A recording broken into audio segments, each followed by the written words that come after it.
নমস্কার বন্ধুরা, এই ভিডিওতে কথা বলবো অধীর রঞ্জন চৌধুরীর ব্যাপারে। অধীর চৌধুরীকে তো আপনারা সবাই চেনেন, ভারতবর্ষের সবাই চেনেন। যাই হোক, উনি 85,022 ভোটে হেরেছেন ইউসুফ পাঠানের কাছে। এটা খুবই দুঃখজনক ঘটনা, উনি হেরেছেন। কিন্তু উনি প্রথমবার সাংসদ হন 1999 সালে, প্রায় 25 বছর একটানা সাংসদ। এবং একটা ভিডিও আমি দেখাচ্ছি এক্ষুনি, আপনারা দেখুন। লোকটার প্রতি একটা ভীষণ রেসপেক্ট আমার মধ্যে সবসময় ছিল। লড়াকু মানসিকতার নেতা, এবং কংগ্রেসকে একা লাস্ট 25 বছর বয়ে বেরিয়েছেন ওয়েস্ট বেঙ্গলে বলা যায়। কিন্তু সময়ের সাথে মানুষ না পাল্টালে, সময়ের সাথে পরিবর্তন না হলে তার পিছিয়ে পড়া, তার পতন অনিবার্য। অধীর চৌধুরী তার প্রমাণ। তো এই ভিডিওটা দেখা যাক। ওনার কথার মধ্যে ঔদ্ধত্য দেখুন। জাস্ট আমি একটাই কথা বলেছিলাম ওপেন মিডিয়াতে, যে মমতা ব্যানার্জি লড়ুক, অভিষেক ব্যানার্জি লড়ুক, যদি আমি হেরে যাই রাজনীতি কথা ছেড়ে দেবো, নাম্বার 1। নাম্বার 2, তাও যদি না হয়, কি ঔদ্ধত্যের কথা। আনন্দবাজার অনলাইনের একটা ইন্টারভিউর এটা পোস্ট আমি চালাচ্ছি। ঔদ্ধত্য মানে যেখানে ইন্ডিয়া জোট, ইন্ডি জোট যেটা হওয়ার কথা, মমতা ব্যানার্জি দিল্লিতে যে কংগ্রেসের সেন্ট্রালের নেতাদের সাথে আলোচনা করে আসলেন, শুধু এই অধীর চৌধুরীর জন্য জোট হলো না।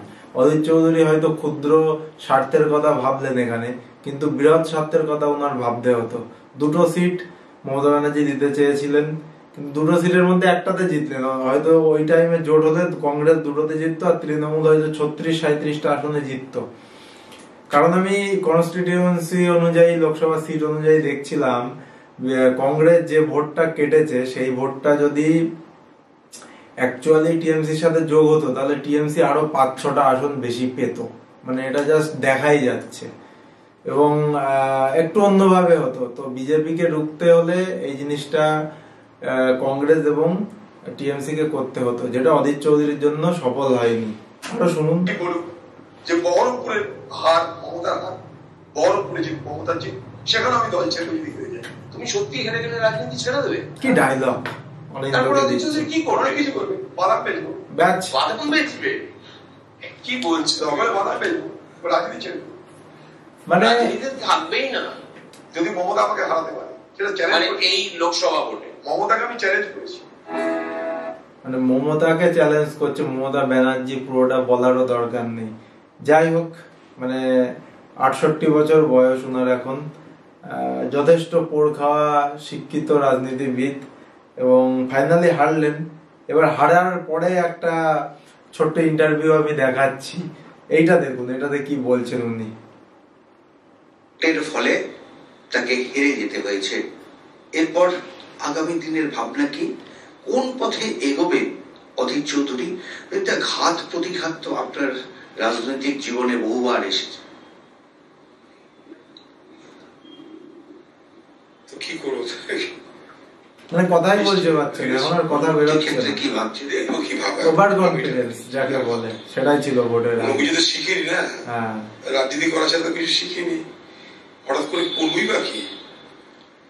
আর সরকারের বিরুদ্ধে লড়তে গিয়ে যেটুকু ব্যবসা বাড়িয়েছিল সবই তো ধ্বংস করে দিয়েছে। আমার কিছু নেইও রোজগার করার। তো স্বাভাবিকভাবেই আমি সবাইকে বলি, দিল্লিতেও বলতাম এটা বিপিএল এমপি, তো আমার তো অসুবিধা হবেই। অসুবিধা নিয়েই আমি চলি, তার মধ্যেই চলবো। দিল্লি তো যেতে হবে। কারণ যাই হোক, অধীরদার এই কথা শুনে লোকটার প্রতি একটা সিম্প্যাথি যাচ্ছে। কি করুন অবস্থা। বিপিএল এমপি, সত্যি অনেস্ট মানুষ, এবং অনেস্টির সাথে কাজ করেছেন, কিছুই নেই, এটা একদমই সত্যি কথা। কিন্তু উনি বেটারমেন্টের কথা ভাবলেন না। উনি নিজের ইগো কায়েম করে রাখলেন এবং জোট করলেন না, হারলেন, এবং একটা বেটার যে ফল হতো সেটা হতে দিলেন না। একমাত্র অধীর চৌধুরী এই ঔদ্ধত্যের পতনের কারণ।